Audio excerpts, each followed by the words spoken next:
നമസ്കാരം, എല്ലാവർക്കും ഇന്നത്തെ വീഡിയോയിലേക്ക് സ്വാഗതം. The dark reality of Indian education system എന്ന ധ്രുവിന്റെ വീഡിയോയുടെ മലയാളം ട്രാൻസ്ലേഷൻ ആണ്. ആ ഒരു ട്രാൻസ്ലേഷൻ ഇപ്പോൾ ചെയ്യാനുണ്ടായ ഒരു സാഹചര്യത്തെ കുറിച്ചിട്ട് പറയണമല്ലോ. ഈ കഴിഞ്ഞ കുറേ ദിവസങ്ങളായിട്ട് കോമ്പറ്റേറ്റീവ് എക്സാമുമായി ബന്ധപ്പെട്ട കുറേയധികം വാർത്തകൾ നമ്മൾ കേൾക്കുകയാണ്. ക്രമക്കേടുകൾ, ധാരാളം ക്രമക്കേടുകളാണ് ആ ഒരു മേഖലയിൽ നടക്കുന്നത്. എന്നാൽ ഓരോ വർഷവും എഴുതുന്ന കുട്ടികളുടെ എണ്ണം കൂടിക്കൊണ്ടിരിക്കുകയാണ്. ഓരോ വർഷവും ലക്ഷങ്ങളാണ് ആപ്ലിക്കൻസിന്റെ എണ്ണത്തിൽ ഇങ്ങനെ കൂടിക്കൊണ്ടിരിക്കുന്നത്. ആളുകൾ ജനസംഖ്യാ വർധനവിനെ കുറിച്ചിട്ട് പറയും എന്നുണ്ടെങ്കിലും ഈ ഒരു കാലഘട്ടത്തിലും ഇത്രയധികം തൊഴിലവസരങ്ങൾ ഉണ്ടായിട്ടും തൊഴിൽ മേഖലകൾ ഉണ്ടായിട്ടും ഈ ട്രഡീഷണൽ ആയിട്ടുള്ള കോമ്പറ്റേറ്റീവ് എക്സാമുകൾ കോഴ്സുകളിലേക്ക് ആളുകൾ വരുന്നതിനെ കുറിച്ചിട്ടാണ് നമ്മൾ സംസാരിക്കുന്നത്. നീറ്റ് UG ആപ്ലിക്കൻസിന്റെ നമ്പർ ഒന്ന് നോക്കാം. 2021 അത് 16,14,777 ആണ്. 2022 വരുമ്പോൾ അത് 18,72,343, 2023 20,87,462, 2024 24,06,079. 24 ലക്ഷത്തിലധികം കുട്ടികൾ എഴുതിയ ഒരു എക്സാമിനെ സംബന്ധിച്ചിട്ടാണ് ഈ കഴിഞ്ഞ ദിവസങ്ങളിൽ വലിയ ക്രമക്കേട് ആരോപണങ്ങളൊക്കെ ഉണ്ടാവുന്നത്. എക്സാം ക്യാൻസൽ ചെയ്യുമോ, റീ എക്സാമിനേഷൻ നടത്തുമോ, അങ്ങനെ വലിയ ഭീതിയിൽ കൂടെയാണ് കുട്ടികൾ കഴിഞ്ഞ കുറേ ദിവസങ്ങളായിട്ട് കടന്നുപോയിക്കൊണ്ടിരിക്കുന്നത്. അതിനകത്ത് നീതി നിഷേധങ്ങളുണ്ട്, അവകാശ ലംഘനങ്ങളുണ്ട്, കുറേയധികം കാര്യങ്ങളുണ്ട്. വളരെ തുച്ഛമായിട്ടുള്ള മെറിറ്റ് സീറ്റുകൾക്ക് വേണ്ടിയും വളരെ തുച്ഛമായിട്ടുള്ള ഗവൺമെന്റ് ജോബ് വേക്കൻസികൾക്ക് വേണ്ടിയും ഇന്ത്യയിലെ കൗമാരവും യൗവനവും ഒക്കെ കാലങ്ങളായിട്ട് കാത്തിരിക്കുകയാണ്. അവരുടെ ആ ഒരു നല്ല പ്രായമൊക്കെ വേസ്റ്റ് ചെയ്തുകൊണ്ടിരിക്കുകയാണ്. പല തൊഴിൽ മേഖലകൾ അനുദിനം വളർന്നു വന്നുകൊണ്ടിരിക്കുകയാണ്. അപ്പോൾ ആ ഒരു മേഖലകളിലേക്കൊക്കെ കുട്ടികൾ ട്രൈ ചെയ്യാത്തത് എന്തുകൊണ്ടാണ് എന്നുള്ളതും അവരുടെ ഒരു ഫ്രസ്ട്രേഷൻ അനുദിനം അല്ലെങ്കിൽ എല്ലാ വർഷവും നമ്മൾ കാണേണ്ടി വരുന്നത് എന്തുകൊണ്ടാണ് എന്നുള്ളതൊക്കെയാണ് ഈ വീഡിയോയിൽ ഞാൻ പറയാൻ ആഗ്രഹിക്കുന്നത്. ഇത് ഞാനായിട്ട് ഒരു വീഡിയോയിൽ പറഞ്ഞു കഴിഞ്ഞാൽ അതിന് അത്രയധികം ഒരു റീച്ച് കിട്ടാൻ സാധ്യതയില്ല. അതുകൊണ്ട് ഏറ്റവും സിമ്പിളായിട്ടുള്ളത് ഈ ഒരു എല്ലാ ആസ്പെക്റ്റും കവർ ചെയ്തിരിക്കുന്ന ധ്രുവിൻ്റെ വീഡിയോ ട്രാൻസ്ലേറ്റ് ചെയ്യുക എന്നുള്ളതാണ്. നമുക്ക് നേരെ വീഡിയോ ട്രാൻസ്ലേഷനിലേക്ക് പോകാം. നിങ്ങളൊരു സ്കൂളിലോ കോളേജിലോ പഠിക്കുന്ന വിദ്യാർത്ഥിയാണോ എങ്കിൽ നിങ്ങൾ തിരഞ്ഞെടുക്കാൻ പോകുന്ന കരിയർ ഓപ്ഷനെ കുറിച്ച് ഞാൻ നിങ്ങളോട് ചോദിച്ചാൽ നിങ്ങളിൽ 90% ആളുകളുടെയും ഉത്തരം എഞ്ചിനീയർ, ഡോക്ടർ, MBA അല്ലെങ്കിൽ സർക്കാർ ജോലി എന്നതായിരിക്കുമെന്ന് എനിക്ക് ഉറപ്പ് പറയാൻ സാധിക്കും. നിങ്ങളിൽ 90% പേരുടെയും തിരഞ്ഞെടുപ്പ് ഈ 4 ഓപ്ഷനുകളിൽ ചുരുങ്ങിയിരിക്കുന്നു. രണ്ടാമതായി എനിക്ക് ഉറപ്പ് പറയാൻ സാധിക്കും, നിങ്ങളിൽ ആരും തന്നെ palaeontologist, bee keeper, tea taster, art therapist, audio engineer, ethical hacker എന്നീ കരിയറുകൾ തിരഞ്ഞെടുക്കാൻ ആഗ്രഹിക്കുന്നില്ല എന്ന്. 3 ഇഡിയറ്റ്സ് രാജ്യത്തെ ഓൾ ടൈം ബ്ലോക്ക് ബസ്റ്റർ സിനിമയാണ്. ഇതിൽ ആവർത്തിച്ച് പറയുന്നുണ്ട് നിങ്ങൾ നിങ്ങളുടെ പാഷനെ പിന്തുടരണമെന്ന്. എന്നാൽ ഈ ചിത്രം പുറത്തിറങ്ങി 12 വർഷം കഴിഞ്ഞിട്ടും അടിസ്ഥാന യാഥാർത്ഥ്യങ്ങളിലേക്ക് നോക്കിയാൽ ആളുകൾ ഇപ്പോഴും 4-5 കരിയർ ഓപ്ഷൻസിന് പിറകെ പായുകയാണ്. ഇന്ത്യൻ വിദ്യാഭ്യാസ സമ്പ്രദായത്തെ കുറ്റപ്പെടുത്തേണ്ടതുണ്ടോ, അതോ നമ്മുടെ മാതാപിതാക്കളും അധ്യാപകരുമാണോ കുറ്റക്കാർ, അതോ വിദ്യാർത്ഥിയുടെ തെറ്റാണോ? ഈ വീഡിയോയിലൂടെ ഈ കാര്യങ്ങളെ ആഴത്തിൽ വിശകലനം ചെയ്യാം. കൂടാതെ പരിഹാരങ്ങളെ കണ്ടെത്താൻ ശ്രമിക്കുകയും ചെയ്യാം. टीवी देखते देखते पता ही नहीं चलेगा कि कितने नौजवानों की नौकरी की उम्र गुजर गई। अरे फ्यूचर से इतना डरेगा तो क्या खाक जिएगा? These are India's young people who are supposed to fuel the country's economy. मेरा नाम मोहित कुमार है। मैं बठिंडा में रेलवे स्टेशन में कुली का काम कर रहा हूँ। मैं बीटेक की हुई है मैंने। सरकारी नौकरी प्राप्त करना मुश्किल है। स्कूल के बाहर जब जिंदगी इम्तिहान लेती है तो सब्जेक्ट वाइज नहीं लेती। ഇന്ത്യൻ വിദ്യാഭ്യാസ സമ്പ്രദായത്തെക്കുറിച്ച് പറയുമ്പോൾ സ്കൂളുകളിലെയും കോളേജുകളിലെയും അധ്യാപന രീതികളെ കുറിച്ചിട്ട്, പരീക്ഷാ സംവിധാനങ്ങളെ കുറിച്ചിട്ട്, സിലബസിനെ കുറിച്ച് ഒക്കെ സംസാരിക്കേണ്ടതുണ്ട്. പക്ഷെ സുഹൃത്തുക്കളെ, വാസ്തവത്തിൽ പ്രശ്നം ഈ സിസ്റ്റത്തെക്കാളും വളരെ ആഴത്തിലുള്ളതാണ്. ആവാസ വ്യവസ്ഥയിലും മുഴുവൻ പരിസ്ഥിതിയിലും പ്രശ്നങ്ങളുണ്ട്. ഞാനൊരു ഉദാഹരണം പറയട്ടെ. 2021 ഇന്ത്യക്കാരുടെ ശരാശരി സ്ക്രീൻ ടൈം 5 മണിക്കൂറാണ്. സ്വാഭാവികമായും ആളുകൾ അവരുടെ ഫോണിൽ കൂടുതൽ സമയം സ്പെൻഡ് ചെയ്യുമ്പോൾ അതിൽ കാണുന്നതിൽ ഇൻഫ്ലുവൻസ്ഡ് ആകുന്നുണ്ട്. അതുപോലെ മാധ്യമങ്ങൾക്കും അതിൽ വലിയ പങ്കുണ്ട്. വാർത്താ ചാനലുകൾ മിക്കവാറും 4 തരത്തിലുള്ള വാർത്തകളാണ് ഫോക്കസ് ചെയ്യാറ്: politics, cinema, crime and sports. ഈ 4 തരം വാർത്തകളാണ് കൂടുതൽ ജനങ്ങളെയും കാണിക്കുന്നത്. കഴിഞ്ഞ വർഷങ്ങളിൽ നിരവധി ഇന്ത്യക്കാർ രാജ്യത്തിന് അഭിമാനകരമായിട്ടുള്ള സമ്മാനങ്ങൾ നേടിയിട്ടുണ്ട്. ഗണിതശാസ്ത്രം, വൈദ്യശാസ്ത്രം, സാങ്കേതിക വിദ്യ എന്നിവയിൽ കഴിവ് തെളിയിച്ച ഒട്ടേറെ ഇന്ത്യക്കാരുണ്ട്. എന്നാൽ ഇത്തരം വാർത്തകൾ ചർച്ചയാവാറില്ല. ഇന്ത്യൻ ഗണിതശാസ്ത്രജ്ഞ ഡോക്ടർ നീന ഗുപ്ത രാമാനുജൻ പുരസ്കാരം നേടുന്ന 4ാമത്തെ ഇന്ത്യനാണ്. എന്നാൽ അദ്ദേഹത്തെ ഏതെങ്കിലും മാധ്യമങ്ങൾ ഇന്റർവ്യൂ ചെയ്യുന്നത് നിങ്ങൾ കണ്ടിട്ടുണ്ടോ? 2018 ഡാനിഷ് സിദ്ദിഖിയും അദ്നാൻ അബീദിയും ഫോട്ടോഗ്രാഫിക്കുള്ള പുലിസ്റ്റർ സമ്മാനം നേടിയ ആദ്യ ഇന്ത്യക്കാരാണ്. തുടർന്ന് 2020-ലും 2022-ലും ഇന്ത്യക്കാർ ഈ അവാർഡ് നേടി. എന്നാൽ ഏതെങ്കിലും ഒരു TV ചാനൽ അവരുമായി അഭിമുഖം നടത്തുന്നത് നിങ്ങൾ കണ്ടോ? ഈ നേട്ടങ്ങൾ ഒരു പത്രത്തിന്റെ 1-ാം പേജിൽ ഹൈലൈറ്റ് ചെയ്തിരുന്നുവെങ്കിൽ ഈ വിജയികളുടെ അഭിമുഖങ്ങൾ ചാനലുകളും പത്രങ്ങളും ഒക്കെ നടത്തുകയായിരുന്നു എന്നുണ്ടെങ്കിൽ തീർച്ചയായും അത് കൂടുതൽ ആളുകളെ പ്രചോദിപ്പിക്കുമായിരുന്നു. ഇത്തരം കരിയർ തിരഞ്ഞെടുക്കാൻ യുവാക്കൾക്ക് ആവേശം തോന്നുമായിരുന്നു. എന്നാൽ ഇല്ല. വാർത്താ ചാനലുകൾ വൈറൽ ആയിക്കൊണ്ടിരിക്കുന്ന വീഡിയോകളെ കുറിച്ചിട്ട് സംസാരിക്കുന്നു. ബോളിവുഡ് ഹോളിവുഡ് നടിമാരും അവരുടെ പേഴ്സണൽ ലൈഫും ഫോക്കസ് ചെയ്യുന്നു. കാക്ക റാംവാക്ക് നടത്തുന്ന വീഡിയോ പോലും നാഷണൽ ടെലിവിഷന്റെ പേജുകളിൽ ഷെയർ ചെയ്യുന്നു. ഇത്തരം വീഡിയോകൾ മാധ്യമങ്ങൾ ഫോക്കസ് ചെയ്യുമ്പോൾ എന്തെങ്കിലും ഗുണം പൊതുജനത്തിന് ലഭിക്കുന്നുണ്ടോ? ഇനി ഫിലിമിന്റെ കാര്യം എടുത്താൽ അതിലെ നായകന്മാരുടെ പ്രൊഫഷനോ പോലീസ്മാൻ, ആർമി ഓഫീസർ അല്ലെങ്കിൽ ഗാങ്സ്റ്റർ. ചില സിനിമകളിൽ ബിസിനസ് ചെയ്യുന്ന നായകനെയും സ്പോർട്സ്മാൻ ആയ നായകനെയും കാണാൻ സാധിക്കും. എന്നാൽ ഏത് തരത്തിലുള്ള ബിസിനസ് ആണ് എന്നുള്ളതിന്റെ യാതൊരുവിധ ഡീറ്റെയിലിംഗും ആ ഒരു ഫിലിമിൽ കാണാൻ സാധിക്കത്തില്ല. ഓർണിത്തോളജിസ്റ്റ്, ബീ കീപ്പർ, ഗിറ്റാറിസ്റ്റ് തുടങ്ങിയ നായകന്മാരെ ഫിലിമിൽ നമുക്ക് കാണാൻ സാധിക്കുമോ? ഇത്തരത്തിൽ യൂത്തിനെ മോട്ടിവേറ്റ് ചെയ്യാനുള്ള സാധ്യതയും അടയുന്നു. നിങ്ങൾ സോഷ്യൽ മീഡിയ നോക്കൂ. നിങ്ങൾ എന്താണോ സെർച്ച് ചെയ്യുന്നത് അതിനനുസരിച്ച് വീണ്ടും വീണ്ടും അത്തരം കാര്യങ്ങൾ നിങ്ങളുടെ മുൻപിലേക്ക് തരാൻ പാകത്തിന് അൽഗോരിതം സെറ്റ് ചെയ്ത് വെച്ചിരിക്കുകയാണ്. ഏതെങ്കിലും അൺകൺവെൻഷണൽ കരിയർ ഓപ്ഷൻസ് അല്ലെങ്കിൽ ജോബ്സോ ഈ പ്ലാറ്റ്ഫോമുകളിൽ റെക്കമെൻഡ് ചെയ്യാറുണ്ടോ? മാധ്യമ സ്വാധീനം കണക്കിലെടുക്കുകയാണെങ്കിൽ നിങ്ങൾ സ്വതന്ത്രമായി ചെയ്യുന്നതായി നിങ്ങൾ കരുതുന്ന കരിയർ തിരഞ്ഞെടുപ്പ് ഒരുപക്ഷെ അത് നിങ്ങളുടെ കരിയർ തിരഞ്ഞെടുപ്പ് ആയിരിക്കില്ല, മറിച്ച് അത് മാസ് മീഡിയ കണ്ടീഷനിങ് ആണ്. അടിസ്ഥാനപരമായി നിങ്ങൾക്ക് ലഭ്യമായ ഓപ്ഷനുകളെ കുറിച്ചിട്ട് നിങ്ങൾക്ക് അറിവില്ല. ഇവിടെ രണ്ടാമത്തെ ഘടകം മാതാപിതാക്കളാണ്. പലപ്പോഴും മാതാപിതാക്കൾ ഈ പ്രശ്നം കൂടുതൽ വഷളാക്കുന്നു. മാതാപിതാക്കൾ ഇപ്പോഴും ശരിയാണ് എന്നതാണ് സൊസൈറ്റിയുടെ കാഴ്ചപ്പാട്. പേരൻസിനെ ഗ്ലോറിഫൈ ചെയ്യുന്ന വികാരഭരിതമായ വാട്സപ്പ് ഫോർവേഡുകൾ നിങ്ങൾ കണ്ടിട്ടുണ്ടാവും, എപ്പോഴും കാണുന്നുണ്ടാവും. ഈ സമൂഹത്തിൽ നിങ്ങളുടെ മാതാപിതാക്കളെ ചോദ്യം ചെയ്താൽ അല്ലെങ്കിൽ അവരോട് എന്തിനെങ്കിലും വിയോജിപ്പ് കാണിച്ചാൽ അനുസരണയില്ലാത്ത കുട്ടി എന്ന ലേബൽ നിങ്ങൾക്ക് ചാർത്തപ്പെടുന്നു. എന്നാൽ ഒന്ന് ആലോചിച്ച് നോക്കൂ, സൊസൈറ്റി പറയുന്നത് പോലെ എല്ലാ കുട്ടികളുടെയും മാതാപിതാക്കൾ മിടുക്കരും ബുദ്ധിയുള്ളവരും ആയിരുന്നു എന്നുണ്ടെങ്കിൽ ലോകം മിടുക്കരെയും വിവേകികളായിട്ടുള്ള ആളുകളെയും കൊണ്ട് നിറയുമായിരുന്നു. പല മാതാപിതാക്കളും കരുതുന്നത് അവരുടെ കുട്ടി അവർ പറയുന്നത് അനുസരിക്കണം, അവർ പറയുന്നതെല്ലാം സത്യമാണെന്ന് കണക്കാക്കുകയും ചെയ്യണമെന്നാണ്. ഈ മാതാപിതാക്കൾ പലപ്പോഴും കുട്ടികളെ ശാരീരികമായും മാനസികമായും ശിക്ഷിക്കുന്നു. ചെറിയ കാര്യങ്ങൾ പോലും കുട്ടി അനുസരിക്കാത്ത പക്ഷം അവർ ശിക്ഷ കൊടുക്കുന്നു. നല്ല അച്ചടക്കമുള്ള നല്ല പെരുമാറ്റമുള്ള കുട്ടികളെ വാർത്തെടുക്കാൻ സ്ട്രിക്റ്റ് പേരന്റിംഗ് വേണമെന്ന് അവർ വിശ്വസിക്കുന്നു. ഈ അധികാര രക്ഷകർത്തൃത്വം ഒരു കുട്ടിയുടെ ആത്മവിശ്വാസവും ആത്മാഭിമാനവും ഇല്ലാതാക്കുന്നു. അവരുടെ തീരുമാനമെടുക്കാനുള്ള കഴിവിനെ പ്രതികൂലമായി അത് ബാധിക്കുകയും ചെയ്യുന്നുവെന്ന് നിരവധി ഗവേഷണ പ്രബന്ധങ്ങൾ തെളിയിച്ചിട്ടുണ്ട്.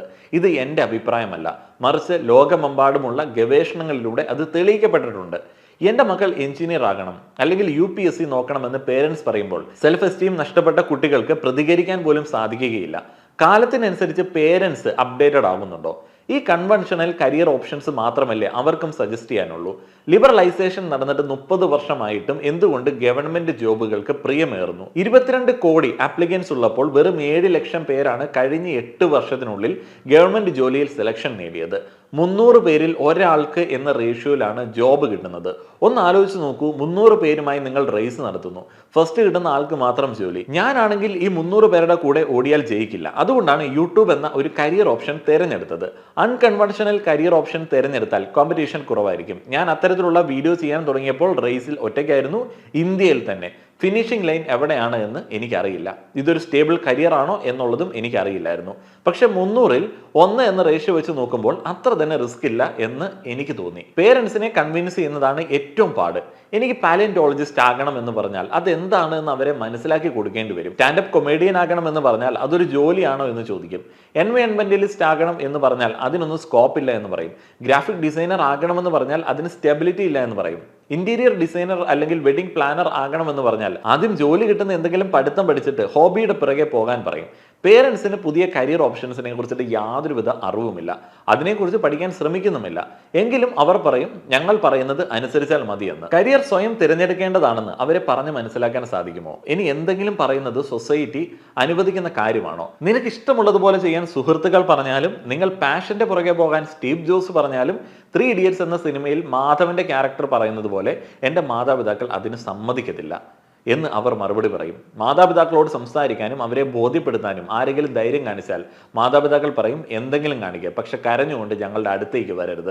ഇത് കേട്ടാൽ ഒരു കുട്ടിക്ക് എന്ത് തോന്നും? ടെൻഷനും സമ്മർദ്ദവും പിന്നെ തീരുമാനമില്ലായ്മയും. അതുമാത്രമല്ല പലതരത്തിലുള്ള കോഗ്നിറ്റീവ് ബയാസസും അത്തരത്തിലുള്ള അവസ്ഥയ്ക്ക് കാരണമാണ്. അതിൽ ആദ്യത്തേതാണ് കൺഫർമേറ്റീവ് ബയാസ്. അതായത് ആളുകൾ അവരുടെ ആറ്റിറ്റ്യൂഡ്, ബിഹേവിയർ, ഒപ്പീനിയൻ, ബിലീവ്സ് അവർ ഒക്യുപൈ ചെയ്യുന്ന ഗ്രൂപ്പിന്റെ താല്പര്യങ്ങൾക്കനുസരിച്ച് ചേഞ്ച് ചെയ്യാൻ താല്പര്യപ്പെടുന്നു.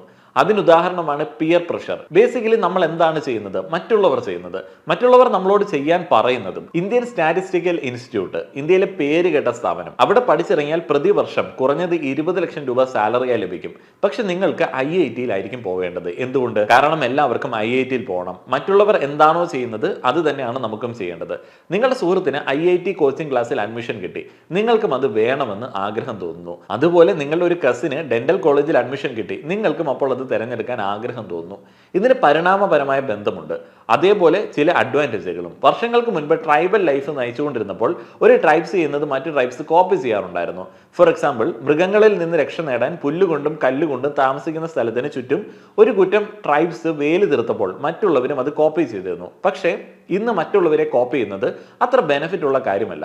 ഇനി മറ്റൊരു കോഗ്നിറ്റീവ് ടെൻഡൻസിയാണ് ആംബിഗ്വിറ്റി എഫക്ട്. വിവരങ്ങളുടെ അഭാവം അല്ലെങ്കിൽ അവ്യക്തത കാരണം തീരുമാനമെടുക്കുന്നതിനെ ബാധിക്കുന്ന പ്രവണതയാണ് ആംബിഗ്വിറ്റി എഫക്ട്. എക്സാമ്പിൾ പറഞ്ഞാൽ, ഗവൺമെന്റ് ജോബും ഗ്രാഫിക് ഡിസൈനർ ജോബും തുലനം ചെയ്താൽ 300-ൽ 1 എന്ന കണക്ക് ഗവൺമെന്റ് ജോബിന്റെ കാര്യത്തിൽ നമുക്ക് പറയാം. പക്ഷേ ഗ്രാഫിക് ഡിസൈനർ എന്ന പ്രൊഫഷന്റെ പ്രോബബിലിറ്റി നമുക്ക് അറിയില്ല. അതുകൊണ്ട് അത്തരം പ്രൊഫഷൻ ചൂസ് ചെയ്യാൻ നമ്മുടെ മൈൻഡ് വിമുഖത കാണിക്കുന്നു. പ്രോബബിലിറ്റി അറിയാവുന്ന ഓപ്ഷനാണ് മനുഷ്യർ ഇഷ്ടപ്പെടുന്നതെന്ന് ഗവേഷണങ്ങൾ തെളിയിച്ചിട്ടുണ്ട്. കണക്ക് കൂട്ടലുകളും ഊഹങ്ങളും നടത്താതിരിക്കാനാണ് നമ്മുടെ മനസ്സ് ഇഷ്ടപ്പെടുന്നത്. ഏകദേശം 25 ലക്ഷം ഉദ്യോഗാർത്ഥികളാണ് 10,000 SSC MTS ജോലികൾക്കായി അപേക്ഷിക്കുന്നത്. ജോലി ലഭിക്കാനുള്ള സാധ്യത 0.005 ആണ്. ജോലി ലഭിച്ചാലോ പ്രതിമാസം 20,000 രൂപയായിരിക്കും സാലറി. ഒരു വീഡിയോ എഡിറ്ററുടെയോ ഒരു ഗ്രാഫിക് ഡിസൈനറുടെയോ ശമ്പളമായി നിങ്ങൾക്കിത് താരതമ്യം ചെയ്താൽ നല്ലൊരു ഡിസൈനർക്ക് വീഡിയോ എഡിറ്റർക്ക് പ്രതിമാസം 70,000 രൂപ മുതൽ 80,000 രൂപ വരെ ശമ്പളമായി ലഭിക്കും. എന്നാലും ആളുകൾ ഗ്രാഫിക് ഡിസൈനർ എന്നതിനേക്കാൾ വീഡിയോ എഡിറ്റർ എന്നതിനേക്കാൾ സർക്കാർ ജോലികൾ ഇഷ്ടപ്പെടുന്നത് എന്തുകൊണ്ടാണ്? ആംബിഗ്വിറ്റി എഫക്റ്റ് കാരണം. 70,000 80,000 രൂപയൊക്കെ സാലറി ലഭിക്കുന്ന വീഡിയോ എഡിറ്റിംഗ് എന്ന് പറയുന്നത് പഠിച്ചെടുക്കാൻ വളരെ സിമ്പിൾ ആയിട്ടുള്ള ഒരു കാര്യമാണ്. പഠിച്ചെടുക്കാൻ വളരെ എളുപ്പമാണ്. എന്നാലും നിങ്ങൾക്ക് ക്രിയേറ്റിവിറ്റി ഉണ്ടെങ്കിൽ മാത്രമാണ് ആ ഒരു മേഖലയിൽ കൂടുതൽ ഉയരങ്ങൾ കീഴടക്കാൻ പറ്റത്തുള്ളൂ. ഇൻഡസ്ട്രിയിൽ യൂസ് ചെയ്യുന്ന ഏറ്റവും ടോപ്പ് പ്രൊഫഷണൽ 2 വീഡിയോ എഡിറ്റിംഗ് സോഫ്റ്റ്വെയറുകളുടെ ചെറിയ 2 കോഴ്സുകൾ ഞാൻ എൻ്റെ സൈറ്റിൽ അപ്ലോഡ് ചെയ്തിട്ടുണ്ട്. 1 മണിക്കൂർ കൊണ്ടും 1.5 മണിക്കൂർ കൊണ്ടും ഒക്കെ സോഫ്റ്റ്വെയറുമായി ഇരുന്ന് കഴിഞ്ഞാൽ നിങ്ങൾക്ക് പഠിച്ചെടുക്കാൻ പറ്റുന്ന രീതിയിലേക്കാണ് ഞാനത് ഡിസൈൻ ചെയ്തിരിക്കുന്നത്. താല്പര്യമുള്ള ആളുകൾക്ക് ആ ഒരു കോഴ്സ് പർച്ചേസ് ചെയ്യാൻ വേണ്ടിയുള്ള ലിങ്ക് വീഡിയോയുടെ ഡിസ്ക്രിപ്ഷനിലും കമന്റ് ബോക്സിലും നൽകിയിട്ടുണ്ട്. Mass media, parental influence, cognitive biases ഇവയെല്ലാമാണ് ഇത്തരത്തിലുള്ള ഒരു കണ്ടീഷനിങ്ങിന് നമ്മളെ വിധേയമാക്കുന്നത്. അവശേഷിക്കുന്ന ഏക പോംവഴി നമ്മുടെ സ്കൂളുകളും കോളേജുകളുമാണ്. എന്നാൽ നമ്മുടെ സ്കൂളുകളും കോളേജുകളും ഈ ഒരു സാഹചര്യത്തെ നേരിടാൻ നമ്മെ സഹായിക്കുന്നുണ്ടോ? നമ്മുടെ രാജ്യത്തെ മിക്ക സംസ്ഥാനങ്ങളിലെയും സർക്കാർ സ്കൂളുകളുടെ സ്ഥിതി വളരെ മോശമാണ്. അടിസ്ഥാന സൗകര്യങ്ങൾ പോലുമില്ല. മിർസാപൂർ UP-യിൽ നമ്മൾ കണ്ടതാണ് കുട്ടികൾക്ക് ഉച്ചഭക്ഷണത്തിന് ഉപ്പും റൊട്ടിയും. കുറച്ച് മാസങ്ങൾക്ക് മുൻപ് ഹരിയാന സർക്കാർ 300 സ്കൂളുകൾ അടച്ചുപൂട്ടാൻ ഉത്തരവിട്ടു. 20,000 അധ്യാപക തസ്തികകൾ നിർത്തലാക്കി. 38,000 അധ്യാപക തസ്തികകൾ ഒഴിഞ്ഞു കിടക്കുന്നു. 10ാം ക്ലാസ് ബോർഡ് പരീക്ഷയിൽ പരാജയപ്പെട്ടതിനാൽ 34 സർക്കാർ സ്കൂളുകൾ അടച്ചുപൂട്ടാൻ അസം സർക്കാർ അടുത്തിടെ തീരുമാനിച്ചു. സ്കൂളുകൾ മെച്ചപ്പെടുത്തുന്നതിന് പകരം സർക്കാരുകൾ അവ അടച്ചുപൂട്ടുകയാണ് എന്നുള്ളതാണ് ഇത് കാണിക്കുന്നത്. സർക്കാർ സ്കൂളുകൾ വളരെ മോശമാണെങ്കിൽ നിങ്ങൾ സ്വകാര്യ സ്കൂളുകളിലേക്ക് പോകൂ. അത് ഫെയർ ആണോ? നിങ്ങൾ ഇപ്പോഴും അധികാരികളെ ബഹുമാനിക്കുന്നു. സ്കൂളുകളിൽ അധ്യാപകരെ അധികാരത്തിന്റെ പ്രതീകമായി കാണുന്നു. വീട്ടിൽ മാതാപിതാക്കളാണ് അധികാരത്തിന്റെ പ്രതീകങ്ങൾ. ടീച്ചർ എന്ത് പറഞ്ഞാലും അത് സത്യമാണെന്ന് വിശ്വസിക്കണം. കുട്ടികൾ നേർരേഖയിൽ നിൽക്കണം. ഒരേ യൂണിഫോം ധരിക്കണം. ശബ്ദമുണ്ടാക്കരുത്. ആൺകുട്ടികൾക്ക് ചെറിയ മുടി ഉണ്ടായിരിക്കണം. നീളമുള്ള മുടിയാണ് പെൺകുട്ടികൾക്ക് വേണ്ടത്. അത് കെട്ടിയിരിക്കണം. അധ്യാപകരുടെ മുൻപിൽ മിടുക്കന്മാരായി മാറണം. ക്ലാസ്സിലെ മോണിറ്റർ ആവാൻ വേണ്ടി ശ്രമിക്കണം. ഇവയെല്ലാം നിങ്ങൾ പാലിക്കുന്നില്ലെങ്കിൽ നിങ്ങൾ ശിക്ഷിക്കപ്പെടും. കരാട്ടെ കിഡ് എന്ന സിനിമയിൽ രസകരമായ ഒരു ഡയലോഗ് ഉണ്ട്. മോശം വിദ്യാർത്ഥികളില്ല, മോശം അധ്യാപകർ മാത്രം. എന്നാൽ മിക്ക അധ്യാപകരും ഇത് തിരിച്ചറിയുന്നുണ്ടോ? ഗ്രഹപാഠം ചെയ്യാത്തതിനും സ്കൂളിൽ വരാൻ വൈകിയതിനും ബഹളം വെച്ചതിനും സ്കൂളിൽ ബെൽറ്റ് ധരിക്കാത്തതിനും വിദ്യാർത്ഥികൾ ശിക്ഷിക്കപ്പെടുന്നു. ചിലയിടങ്ങളിൽ ശാരീരിക ശിക്ഷകളും കാണാറുണ്ട്. നമ്മുടെ രാജ്യത്ത് ഇത് നിയമവിരുദ്ധമാണെങ്കിലും പലയിടത്തും ഇത് തുടരുന്നു. മുഴുവൻ ക്ലാസിന്റെ മുൻപിൽ വെച്ച് കുട്ടികൾ അധ്യാപകരാൽ പരിഹസിക്കപ്പെടുന്നു. സ്ട്രിക്ട് പേരന്റിങ് കുട്ടികളുടെ സെൽഫ് എസ്റ്റീമിന് കോട്ടമുണ്ടാക്കുന്നു. ബാക്കി മിച്ചം എന്തെങ്കിലും ഉണ്ടെങ്കിൽ അത് ടീച്ചർമാരും കളയുന്നു. അങ്ങനെ കുട്ടികൾക്ക് തീരുമാനങ്ങൾ എടുക്കാൻ കഴിയാതെ വരുന്നു. അടുത്ത പ്രശ്നം സ്കൂളിലെ പാഠ്യപദ്ധതിയാണ്. സ്കൂൾ പാഠ്യപദ്ധതിയിലെ ഏറ്റവും വലിയ പ്രശ്നം വിവിധ കരിയർ ഓപ്ഷനുകളെ കുറിച്ചിട്ട് വിശദീകരിക്കുന്നില്ല എന്നതാണ്. കുട്ടികൾക്ക് അത്തരം എക്സ്പോഷർ നൽകുന്നില്ല. ഭൂമിശാസ്ത്രം എന്ന വിഷയമുണ്ട്. അതിൽ ഭൂഗർഭശാസ്ത്രം പഠിപ്പിക്കുന്ന അധ്യായങ്ങളുണ്ട്. ഭൂമിയുടെ ഘടന, അഗ്നിപർവ്വതങ്ങൾ തുടങ്ങിയ വിവിധ സവിശേഷതകൾ എന്നിവയാണ് നമ്മെ ജിയോഗ്രഫിയിൽ പഠിപ്പിക്കുന്നത്. എന്നാൽ നിങ്ങൾക്ക് ഒരു ഭൗമശാസ്ത്രജ്ഞനാകാൻ കഴിയുമെന്ന് നിങ്ങൾ എപ്പോഴെങ്കിലും ചിന്തിച്ചിട്ടുണ്ടോ? അല്ലെങ്കിൽ ഒരു പാലിയോന്റോളജിസ്റ്റ്, അല്ലെങ്കിൽ ഒരു പുരാവസ്തു ഗവേഷകൻ. കണക്ക് പുസ്തകങ്ങളിൽ ഡാറ്റ ഗ്രാഫുകൾ, ഹിസ്റ്റോഗ്രാമുകൾ, പൈ ചാർട്ടുകൾ, സ്റ്റാൻഡേർഡ് ഡീവിയേഷൻ, മീഡിയൻ മുതലായവയെ കുറിച്ചുള്ള അധ്യായങ്ങൾ നിങ്ങൾ കാണാറുണ്ട്. എന്നാൽ നിങ്ങൾക്ക് ഒരു സ്റ്റാറ്റിസ്റ്റീഷ്യൻ ആകാൻ കഴിയുമെന്ന് നിങ്ങൾ എപ്പോഴെങ്കിലും ചിന്തിച്ചിട്ടുണ്ടോ? അതേപോലെ സ്കൂളുകളിൽ നിങ്ങൾ ബയോളജി പഠിക്കുന്നു. പക്ഷെ നിങ്ങൾക്ക് ഒരു ബൊട്ടോണിസ്റ്റോ, ഹോർട്ടികൾച്ചറിസ്റ്റോ, എൻവയോൺമെന്റലിസ്റ്റോ, സുവോളജിസ്റ്റോ, അനാറ്റമിസ്റ്റോ ആയി വളരാൻ സാധിക്കുമെന്ന് നിങ്ങൾ വിചാരിച്ചിരുന്നോ? സിലബസിനെ യഥാർത്ഥ ലോകവുമായി ബന്ധപ്പെടുത്താൻ ടീച്ചർമാർ മറക്കുന്നു. സ്കൂൾ പാഠങ്ങളും കരിയറും തമ്മിൽ ഒരു ബന്ധവും കെട്ടിപ്പടുക്കുന്നത് കാണാൻ സാധിക്കുകയില്ല. എ ബ്യൂട്ടിഫുൾ മൈൻഡ് എന്ന സിനിമയിലെ പ്രശസ്തമായ ഒരു ഡയലോഗ് ഉണ്ട്. ക്ലാസുകൾ നിങ്ങളുടെ മനസ്സിനെ മടുപ്പിക്കും, ഏതൊരു ക്രിയേറ്റിവിറ്റിക്കുമുള്ള സാധ്യതകൾ നശിപ്പിക്കും. തൊഴിൽ എന്നാൽ ജോലികൾ മാത്രമല്ല, അതിൽ സംരംഭകത്വവും ഉൾപ്പെടുന്നു. എന്നാൽ ഓണ്ടർപ്രണർഷിപ്പിനെ കുറിച്ച് സ്കൂളുകളിൽ എത്രത്തോളം പഠിപ്പിക്കുന്നുണ്ട്? എന്തെങ്കിലും ഉണ്ടെങ്കിൽ തന്നെ ഏതാനും ഉദാഹരണങ്ങൾ മാത്രമേ നിങ്ങൾക്ക് കണ്ടെത്താനാകൂ. അടുത്തിടെ ഡൽഹിയിലെ സ്കൂളുകളിൽ ഓണ്ടർപ്രണർഷിപ്പ് മൈൻഡ് സെറ്റ് ഒരു വിഷയമായി ഉൾപ്പെടുത്തിയിരുന്നു. എന്നാൽ രാജ്യത്തിന്റെ മറ്റു ഭാഗങ്ങളിൽ പൊതുവെ അങ്ങനെയല്ല. ഭാഗ്യവശാൽ ഈ പ്രശ്നങ്ങൾ ഇപ്പോൾ ലോകമെമ്പാടും ചർച്ച ചെയ്യപ്പെടുന്നു. ഇത് ഇന്ത്യയുടെ മാത്രം പ്രശ്നമൊന്നുമല്ല.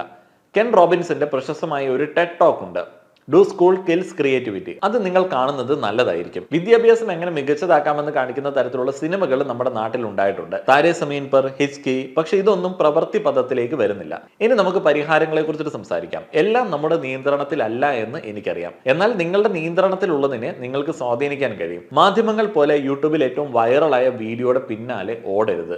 വിവിധ തൊഴിൽ ഓപ്ഷനുകൾ സ്വയം അറിയാനായിട്ട് ശ്രമിക്കുക. പാലിയോന്റോളജിസ്റ്റുകളെ കുറിച്ചിട്ട് അറിയാൻ നാഷണൽ ജിയോഗ്രാഫിയുടെ വീഡിയോകൾ കാണാവുന്നതാണ്. പുരാവസ്തു ഗവേഷകർ എങ്ങനെ ഉത്ഖനനം ചെയ്യുന്നു എന്നുള്ള വീഡിയോകൾ കാണുക. നെറ്റ്ഫ്ലിക്സിൽ നിങ്ങളുടെ സിനിമകളും പരമ്പരകളും കാണുമ്പോൾ എല്ലായിടത്തും ചർച്ച ചെയ്യപ്പെടുന്ന ജനപ്രിയ ഉള്ളടക്കം കാണുന്നതിന് പകരം വ്യത്യസ്തമായിട്ടുള്ള എന്തെങ്കിലും കാണുക. പരിസ്ഥിതിശാസ്ത്രം, ശരീരഘടന, പുരാവസ്തുശാസ്ത്രം, ചരിത്രം, ബഹിരാകാശം, അന്വേഷണാത്മക പത്രപ്രവർത്തനം, കോഡിംഗ്, മനഃശാസ്ത്രം, മതം തുടങ്ങിയ വിഷയങ്ങളിൽ മികച്ച ഡോക്യുമെന്ററികൾ നിങ്ങൾ കണ്ടെത്തുക. നിങ്ങൾ സ്വയം കുറച്ച് മുൻകൈ എടുക്കേണ്ടതുണ്ട്. രക്ഷിതാക്കളും അല്പം മാറേണ്ടി വരും. കുട്ടികളോട് കർശനമായി പെരുമാറുന്നത് കുട്ടികളുടെ വളർച്ചയെ പ്രതികൂലമായി ബാധിക്കുമെന്ന് മാതാപിതാക്കൾ മനസ്സിലാക്കണം. അവർ മുൻകൈ എടുക്കുകയും വിവിധ കരിയർ ഓപ്ഷനുകളിലേക്ക് എക്സ്പോഷർ നടത്തുകയും വേണം. അതുവഴി കുട്ടികളെ മികച്ച രീതിയിൽ നയിക്കാനുള്ള അറിവ് അവർക്ക് ലഭിക്കും. കുട്ടികൾ മാത്രമല്ല ഇതിന് ഉത്തരവാദികൾ. ഇവിടെ മൂന്നാമത്തെ പങ്ക് അധ്യാപകരും സ്കൂളുകളുമാണ്. അവർ അത് മനസ്സിലാക്കേണ്ടതുണ്ട്. കൂടാതെ ക്രിയേറ്റിവിറ്റിയെ ഉത്തേജിപ്പിക്കുന്നതിന് വേണ്ടിയുള്ള വഴികൾ കൊണ്ടുവരാൻ സ്കൂളുകൾ ശ്രമിക്കേണ്ടതുമുണ്ട്. കരിയർ കൗൺസിലിംഗ് സ്കൂൾ വിദ്യാഭ്യാസത്തിന്റെ ഭാഗമാക്കുക. പാഠ്യപദ്ധതിയിൽ മാറ്റം വരുത്തിയില്ലെങ്കിൽ പോലും സ്വകാര്യ സർക്കാർ സ്കൂളുകൾ എന്തെങ്കിലും തരത്തിൽ മുൻകൈ എടുക്കേണ്ടതുണ്ട്. അവർക്ക് സ്കൂളുകളിൽ ഒരു കരിയർ കൗൺസിലറെ നിയമിക്കാം. ചില സ്കൂളുകൾ ഇതിനോടകം തന്നെ ഇത് ചെയ്യുന്നുണ്ട് എന്നത് പ്രശംസനീയമാണ്. വിവിധ തൊഴിൽ ഓപ്ഷനുകളെ കുറിച്ചിട്ട് വിദ്യാർത്ഥികളോട് പറയുക. ഒരു മാറ്റം കൊണ്ടുവരേണ്ടത് വളരെ പ്രധാനമാണ്. ഇത് കുട്ടിയുടെ ഭാവി മാത്രമല്ല, അവരുടെ ജോലിയും ശമ്പളവും മാത്രമല്ല, നമ്മുടെ നാടിന്റെ വികസനവും കൂടിയാണ്. മിക്ക വികസിത രാജ്യങ്ങളിലും എല്ലാത്തരം തൊഴിലിനും തുല്യ പ്രാധാന്യം നൽകുന്നത് നിങ്ങൾക്ക് കാണാൻ സാധിക്കും. ഒരു രാജ്യത്തെ പൗരന്മാർ എല്ലാത്തരം തൊഴിൽ മേഖലകളിലും പ്രാവീണ്യമുള്ള ആ ഒരു മേഖലകളിൽ പ്രവർത്തിക്കുന്നവരായി മാറുമ്പോൾ മാത്രമേ രാജ്യത്തിന്റെ സുസ്ഥിര വികസനം സാധ്യമാവത്തുള്ളൂ. ഇതൊക്കെയാണ് ധ്രുവ് അദ്ദേഹത്തിന്റെ വീഡിയോയിൽ പറഞ്ഞിരിക്കുന്നത്. ഒത്തിരിയധികം കാര്യങ്ങൾ നമുക്ക് കണക്ട് ചെയ്യാൻ പറ്റുന്നതാണ്. ഞാൻ എത്ര അധികം മെനക്കെട്ടാലും ഇങ്ങനെ സ്ക്രിപ്റ്റ് ചെയ്ത് ഈ ഒരു കാര്യത്തെ പ്രസന്റ് ചെയ്യാൻ പറ്റുമെന്ന് തോന്നാത്തത് കൊണ്ടാണ് ആ ഒരു വീഡിയോ എക്സാക്റ്റ് ആയിട്ട് അങ്ങോട്ട് ട്രാൻസ്ലേറ്റ് ചെയ്തത്. വളരെ സാറ്റിസ്ഫൈഡ് ആണ് ആ ഒരു വീഡിയോ ട്രാൻസ്ലേറ്റ് ചെയ്ത സമയത്ത്. വളരെ സാറ്റിസ്ഫൈഡ് ആണ് ആ ഒരു വീഡിയോ കേട്ട് കഴിഞ്ഞ സമയത്ത്. നിങ്ങൾക്കും എനിക്ക് തോന്നുന്നു അതേ ഫീലിംഗ് തന്നെയായിരിക്കും. നമ്മുടെ നാട്ടിലെ ഏറ്റവും വലിയ ഫ്രസ്ട്രേഷനാണ് തൊഴിലില്ലായ്മ എന്നുള്ളത്. ഈ തൊഴിലില്ലായ്മ ഉണ്ടാവുന്നത് എന്തുകൊണ്ടാണ്? അവസരങ്ങളില്ലാത്തത് കൊണ്ട് ആണ് എന്ന് വളരെ സിമ്പിളായിട്ട് പറഞ്ഞു വയ്ക്കാം. അത് പ്രതിപക്ഷം പലപ്പോഴും പറയുന്ന ഒരു കാര്യമാണ്. നമ്മൾ അന്നന്നത്തെ ജീവിതത്തിന് വേണ്ടി കഷ്ടപ്പെടുന്ന ആളുകളാണ്. നമ്മൾ ഭരണപക്ഷത്തിനെതിരെ സംസാരിക്കാൻ വേണ്ടി നിയോഗിക്കപ്പെട്ടിട്ടുള്ള ആളുകളല്ല ഭൂരിപക്ഷം ആളുകളും. അതുകൊണ്ട് തന്നെ നമ്മൾ അവസരങ്ങൾ തേടേണ്ടതുണ്ട്. അവസരങ്ങൾ എല്ലായിടത്തും ഉണ്ട്. അവസരങ്ങൾ ക്രിയേറ്റ് ചെയ്യുന്ന ആളുകളും വേണം. ആരെങ്കിലും ഉണ്ടാക്കി വെച്ചിരിക്കുന്ന അവസരങ്ങളിൽ വീണ്ടും ഒരു സാധ്യത തേടുന്നതിന് പകരം നമ്മൾ തന്നെ ഇന്നോവേറ്റീവായിട്ട് ചിന്തിക്കേണ്ടതുണ്ട്. നിങ്ങൾക്ക് ജോലി എടുക്കാൻ ഒരു മനസ്സുണ്ട്, നിങ്ങൾക്ക് പണം ആവശ്യമുണ്ട് എന്നുണ്ടെങ്കിൽ നിങ്ങൾക്ക് ധാരാളം തൊഴിലുകളുണ്ട്. എന്നാൽ നമുക്ക് എല്ലാ തൊഴിലും ചെയ്യാൻ പറ്റുമല്ല. കാരണം എന്താണെന്ന് വെച്ച് കഴിഞ്ഞാൽ നമ്മുടെ സമൂഹത്തിൽ ഇന്ന ആൾക്കാർ ഇന്ന ജോലി ചെയ്യണം, നമ്മളുടെ കുടുംബം പാരമ്പര്യമായിട്ട് അത് ചെയ്തിട്ടില്ല, അതുകൊണ്ട് നമ്മളത് ചെയ്യരുത്, അല്ലെങ്കിൽ വേറെ ഒന്നിലേക്ക് നോക്കരുത്, ഇനി കുറേയധികം റൂൾസ് വെച്ചിരിക്കുകയാണ്. അതുകൊണ്ട് തന്നെ അവസരങ്ങളില്ല എന്നുള്ളതിനോട് ഞാൻ ഒരിക്കലും ഒരു കാലത്തും യോജിക്കുന്നില്ല. അവസരങ്ങൾ ക്രിയേറ്റ് ചെയ്യേണ്ടതാണ്. അത് ക്രിയേറ്റ് ചെയ്യുന്ന ആളുകളും നമുക്ക് വേണം. അതുകൊണ്ട് തന്നെ ഇത് കേൾക്കുന്ന നിങ്ങളിൽ പല ആളുകളും കുട്ടികളാണ്, കുട്ടികളുള്ള ആൾക്കാരുണ്ട്. അവരൊക്കെ ഡിഫറെൻ്റ് ആയിട്ടുള്ള കരിയർ ഓപ്ഷൻസിനെ കുറിച്ചിട്ട് ഒന്ന് അറിഞ്ഞു വയ്ക്കുന്നത് നല്ലതാണ്. ഞാനൊരു 7ാം ക്ലാസ് തൊട്ട് ഈ ദൃശ്യമാധ്യമ രംഗത്തെ അവസരത്തെ കുറിച്ചിട്ട് ഇങ്ങനെ നോക്കിയ ഒരു വ്യക്തിയായിരുന്നു. വലിയ കാര്യമൊന്നും ഉണ്ടായോ എന്ന് ചോദിച്ചു കഴിഞ്ഞാൽ വലിയ കുഴപ്പമില്ലാതെ ജീവിക്കാം എന്നുള്ള ഒരു കോൺഫിഡൻസ് ഉണ്ട്. എൻ്റെ ഒരു എക്സ്പീരിയൻസ് പറയുകയാണെന്നുണ്ടെങ്കിൽ ഞാൻ പൊതുവേ ഈ കണക്ക് പോലെയുള്ള വിഷയങ്ങളിൽ മടിയനായിരുന്നു. അതുകൊണ്ട് തന്നെ എന്നെ പോലുള്ള മടിയന്മാർക്ക്, എന്നാൽ അത്യാവശ്യം എഴുത്തും വായനയൊക്കെ ഉള്ള ആളുകൾക്ക് ഏത് മേഖല പറ്റുമെന്നുള്ളത് വളരെ നേരത്തെ തന്നെ ഞാൻ അന്വേഷിച്ചിരുന്നു. കാരണം വീട്ടിൽ ജോലിക്ക് പോകാതെ ജീവിക്കാൻ പറ്റത്തില്ല എന്നുള്ള ഒരവസ്ഥ ഉണ്ടായിരുന്നല്ലോ. അപ്പോൾ അതുകൊണ്ട് ഞാനിങ്ങനെ ഈ വനിതാ മാഗസിനിൽ, അമ്മ വാങ്ങുന്ന വനിതാ മാഗസിനിൽ കണ്ട കോളങ്ങളിൽ നിന്നിട്ടാണ് ദൃശ്യമാധ്യമ രംഗത്തെക്കുറിച്ചിട്ട് മനസ്സിലാക്കിയത്. അന്ന് മറ്റേ നെറ്റൊന്നും ഉണ്ടായിരുന്നില്ല സെർച്ച് ചെയ്ത് മനസ്സിലാക്കാനായിട്ട്. ആ ഒരു രീതിയിൽ ഇങ്ങനെ ഫോക്കസ് ചെയ്തിട്ട് ഏറ്റവും എളുപ്പത്തിൽ എങ്ങനെ പഠിക്കാം എന്നുള്ളതാണ് ഞാൻ ആലോചിച്ചത്. എൻ്റെ ഒരു പേഴ്സണൽ എക്സ്പീരിയൻസ് ഷെയർ ചെയ്യുകയാണ് കേട്ടോ. ഞാൻ എപ്പോഴും പരീക്ഷയ്ക്ക് അത്യാവശ്യം ജയിക്കാനുള്ള മാർക്ക് മാത്രം മതി എന്ന് വിചാരിക്കുന്ന ഒരു വ്യക്തിയാണ്. അത് വലിയ മിടുക്കൊന്നുമല്ല, മടിയാണ്, ഭയങ്കര മടിയാണ്. ഞാൻ +2 സയൻസ് ഗ്രൂപ്പ് എടുത്തു. എന്നെ കൊണ്ട് പറ്റണ പരിപാടി ആയിരുന്നില്ല. പക്ഷെ അത് എടുത്തത് എന്തുകൊണ്ടാണെന്ന് വെച്ച് കഴിഞ്ഞാൽ പൂനെ ഫിലിം ഇൻസ്റ്റിറ്റ്യൂട്ടിൽ ഈ എഡിറ്റിംഗ് പഠിക്കണമെന്നുണ്ടെങ്കിൽ ഫിസിക്സ് വേണം, അതിന് ഇത്ര ശതമാനം മാർക്ക് വേണം എന്നൊക്കെയുള്ള ഒരു ക്രൈറ്റീരിയ ഉണ്ടായിരുന്നു. അതുകൊണ്ടാണ് ഞാൻ +2 സയൻസ് എടുത്തത്. അത് ഭയങ്കര ദുരിതമായിപ്പോയി. ഞാൻ കഷ്ടപ്പെട്ടാണ് അതൊന്ന് കംപ്ലീറ്റ് ചെയ്തത്. എങ്ങനെയാണ് ജയിച്ചതെന്നുള്ളതിനെ കുറിച്ചിട്ട് എനിക്കിപ്പോഴും അറിയില്ല. എന്നെ ആ പരീക്ഷ വീണ്ടും എഴുതിപ്പിക്കുകയാണെന്നുണ്ടെങ്കിൽ 0ൽ മുകളിൽ ഒരു മാർക്ക് നേടാൻ പറ്റുമെന്ന് എനിക്കിപ്പോഴും തോന്നുന്നില്ല കണക്ക് പരീക്ഷയിലൊക്കെ. അത് കഴിഞ്ഞപ്പോഴത്തേനും പൂനെയിലേക്ക് പോകാനായിട്ട് പറ്റിയില്ല. അങ്ങനെ മാറി നിന്ന് പഠിക്കാൻ പറ്റുന്ന സാഹചര്യമായിരുന്നില്ല. വീട്ടിൽ സപ്പോർട്ട് ചെയ്യേണ്ടതുണ്ട്. അപ്പോൾ ഏറ്റവും സിമ്പിളായിട്ട് ദൃശ്യമാധ്യമ രംഗത്തേക്ക് കടക്കാൻ പറ്റുന്ന പരിപാടി എന്താണ്? ഒരു ഡിഗ്രി വേണമെന്നുള്ളൊരു ആഗ്രഹം ഉണ്ടായിരുന്നു. അങ്ങനെയാണ് BA English literature and communication studies എടുത്തത്. അപ്പോൾ അതിനകത്ത് ഇംഗ്ലീഷ് എന്ന് പറയുന്ന ഒരു ഡിഗ്രി ഉണ്ട്, പിന്നെ ജേർണലിസവും വരുന്നുണ്ട്. അപ്പോൾ അത് കഴിഞ്ഞിട്ട് MA ചെയ്ത സമയത്ത് എനിക്ക് കുറച്ചും കൂടെ ലോണൊക്കെ കിട്ടുന്ന ഒരു സാഹചര്യമായി, അഫോർഡ് ചെയ്യാൻ പറ്റുന്ന സാഹചര്യമായി. അപ്പോൾ മാസ് കമ്മ്യൂണിക്കേഷനിൽ PGയും കൂടെ ചെയ്ത്. ഇതുകൊണ്ട് ഒരു ഓണ്ടർപ്രണർ എന്നുള്ള രീതിയിൽ ഞാൻ കുറച്ചും കൂടെ ഒന്ന് സെറ്റായി. ജോലി മേഖലകളിലേക്ക് അങ്ങനെ ഞാൻ ഫോക്കസ് ചെയ്തില്ല. കാരണം എൻ്റെ ഒരു ഐഡിയ എന്ന് പറയുന്നത് തൊഴിൽ കൊടുക്കുക എന്നുള്ള ഒരു മേഖലയായിരുന്നു. മീഡിയയിൽ തന്നെ ഞാൻ എല്ലാ മേഖലകളിലും, ഇപ്പോൾ ഡിസൈൻ്റെ കാര്യത്തിലാണെങ്കിലും, ഇപ്പോൾ സിനിമാറ്റോഗ്രാഫിയുടെ കാര്യത്തിലാണെങ്കിലും, എഡിറ്റിങ്ങിൻ്റെ കാര്യത്തിലാണെങ്കിലും എക്സ്പേർട്ട് അല്ല. പക്ഷേ എനിക്ക് എല്ലാ കാര്യങ്ങളെക്കുറിച്ചിട്ടും ഒരു ബേസിക് ഐഡിയ ഉണ്ട്. അതുകൊണ്ട് ഞാൻ അങ്ങനെ ഉള്ള കഴിവുള്ള ആളുകളെ കളക്ട് ചെയ്തിട്ട് കോർഡിനേറ്റ് ചെയ്യുന്ന പരിപാടിയാണ് ചെയ്തുകൊണ്ടിരിക്കുന്നത്. ഇതിങ്ങനെ വളരെ കാലങ്ങളുടെ ഒരു അപ്പ് ആൻഡ് ഡൗൺസിനിടയിൽ നിന്ന് നമ്മളിങ്ങനെ ആർജിക്കുന്ന ഒരു പരിപാടിയാണ്. പക്ഷേ ഇത് എപ്പോഴെങ്കിലും നമുക്കിങ്ങനെ നിർത്താൻ പറ്റുമോ? കാരണം ഇത് അൺസ്റ്റേബിളാണ്. സെറ്റിലായെന്ന് നമുക്ക് ഒരിക്കലും പറയാൻ പറ്റത്തില്ല. അതുകൊണ്ട് ഇതിലേക്ക് ഇങ്ങനെ ആഡ് ഓൺ ചെയ്തുകൊണ്ടിരിക്കണം. ഇങ്ങനെയൊക്കെയാണ് മുന്നോട്ടേക്ക് പോകുന്നത്. പലയിടത്തും ഞാൻ ബുദ്ധിമുട്ടാറുണ്ട്. എൻ്റെ ഒരു ജോലി എന്താണ് എന്ന് പറഞ്ഞു കൊടുക്കാനായിട്ട് ഞാൻ ഒത്തിരി ബുദ്ധിമുട്ടാറുണ്ട്. വിവാഹാലോചന സമയത്തൊക്കെ എന്തൊരു കഷ്ടമായിരുന്നു. അപ്പോൾ അങ്ങനെയുള്ള കുറേ പ്രശ്നങ്ങളുണ്ട്. പക്ഷേ ഈ ചോദിക്കുന്ന ആളുകൾക്ക് അറിയത്തില്ലാത്ത ഒരു സാമ്പത്തിക ലാഭം അല്ലെങ്കിൽ ഒരു ഭദ്രത നമുക്കുണ്ട്. നമ്മൾ ഇത്തിരി നേരത്തെ പ്ലാൻ ചെയ്താൽ മതി. ഒരു റിട്ടയർമെൻ്റ് ഒക്കെ വളരെ നേരത്തെ തന്നെ നമ്മൾ പ്ലാൻ ചെയ്യണം എന്നുള്ളതാണ് ഇതുപോലുള്ള മേഖലകളിലെ ഒരു ന്യൂനത. പക്ഷെ അതൊരു ന്യൂനതയല്ല. കാരണം നമുക്ക് അതിനനുസരിച്ചുള്ള റിട്ടേൺ നേരത്തെ കിട്ടും. അപ്പോൾ അത് പ്രോപ്പറായിട്ട് ഇൻവെസ്റ്റ് ചെയ്ത് കഴിഞ്ഞാൽ നമുക്ക് ഒരു ഏർലി റിട്ടയർമെൻറ്റും സാധ്യമാവും, സന്തോഷമായിട്ട് ജീവിക്കുകയും ചെയ്യാം. അപ്പോൾ ഇങ്ങനെയുള്ള പല മേഖലകളുണ്ട്. ഈ ഒരു വീഡിയോയെ കുറിച്ചിട്ട് നിങ്ങളുടെ അഭിപ്രായങ്ങൾ പറയുക. നിങ്ങളുടെ പോയിന്റുകളും കൂടെ കമൻറ്റ് ബോക്സിൽ വരുന്ന സമയത്താണ് വീഡിയോ പൂർണ്ണമാകുന്നത്. നന്ദി.